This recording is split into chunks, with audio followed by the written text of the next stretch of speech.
Hello, people. Today I feel like we should retell the story of Jeff the Killer.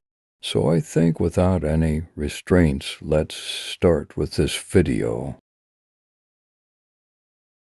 Once upon a time in a quiet suburban town, there lived a boy named Jeff. He was an ordinary teenager, navigating the typical challenges of adolescent school, friendships, and the occasional crush.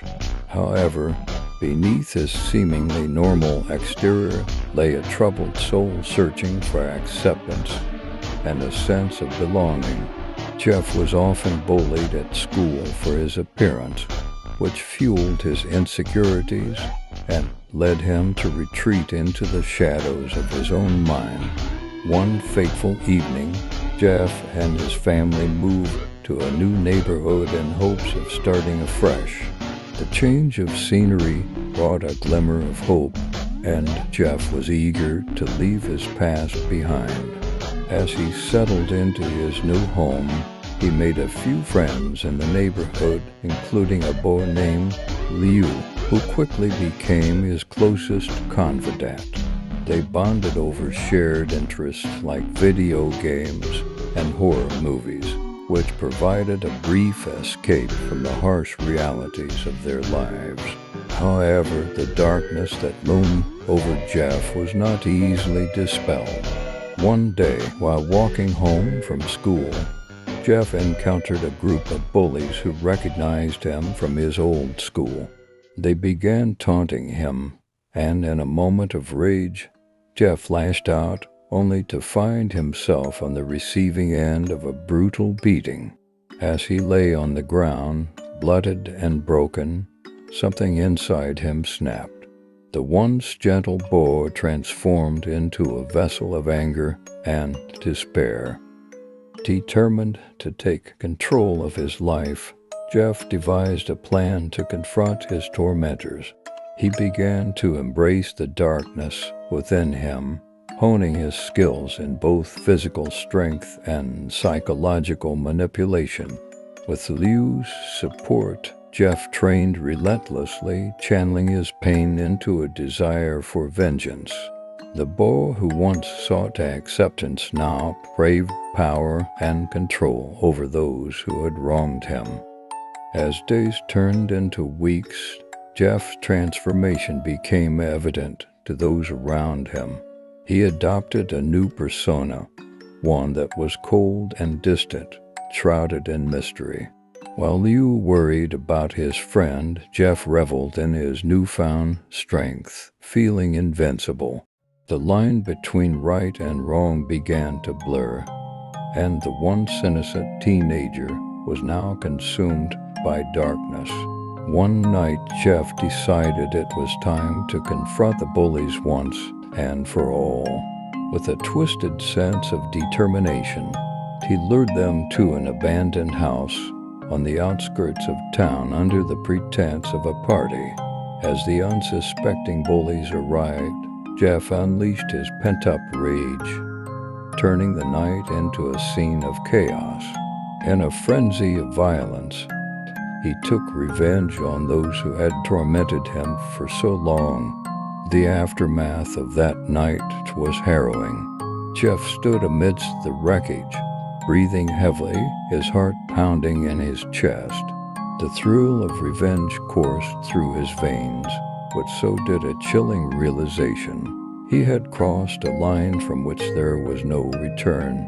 The boy who had once sought acceptance was now a monster, forever marked by the blood of his enemies. In the days that followed, the town was shaken by the news of the brutal incident.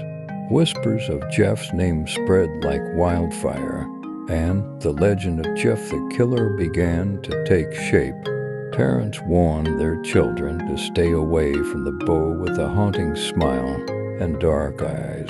The very essence of Jeff's being had transformed into a nightmare that would haunt the town for years to come. Despite the chaos, Liu remained by Jeff's side, torn between loyalty to his friend and fear of what he had become. He desperately tried to reach out to Jeff, urging him to seek help and turn away from the darkness. However, Jeff was too far gone, dismissing the youth's concerns as weakness. The bond that had once united them began to fray, and their friendship teetered on the edge of destruction. As time passed, Jeff became a recluse, hiding from the world and embracing the darkness that enveloped him. He wandered the streets at night, his mind racing with thoughts of revenge and despair. The once vibrant teenager was now a ghost, haunted by his own actions. His only solace came from the thrill of fear he instilled in others, a twisted sense of power that only deepened his loneliness. Liu, unable to watch his friend spiral further into madness, sought help from the community. He shared Jeff's story, hoping to spark a conversation about bullying and mental health. While some were sympathetic, others dismissed the tale as a mere urban legend, a cautionary tale meant to scare children. Little did they know the truth was far more terrifying than any fiction. One stormy night, Jeff's path crossed with a group of teenagers who had heard the rumors surrounding him. Fueled by curiosity and a desire for thrill, they sought him out, hoping to confront the infamous Jeff the Killer. Unbeknownst to them, they were walking into a trap, a confrontation that would change everything. Jeff, reveling in the attention, saw this as an opportunity to solidify his legacy as a fearsome figure. As the confrontation unfolded, chaos erupted. Jeff's laughter echoed through the night, mingling with the screams of his would-be assailants. The darkness within him roared to life, pushing him to unimaginable extremes. In that moment, he was both predator and prey, reveling in the dance of violence that had become his life.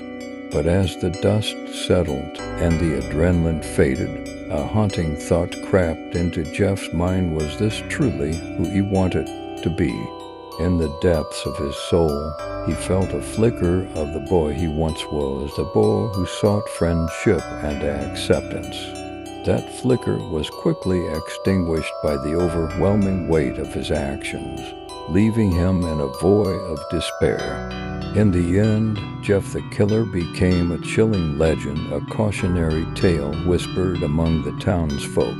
His story served as a reminder of the consequences of bullying, the fragility of the human psyche, and the darkness that can consume even the most innocent of souls.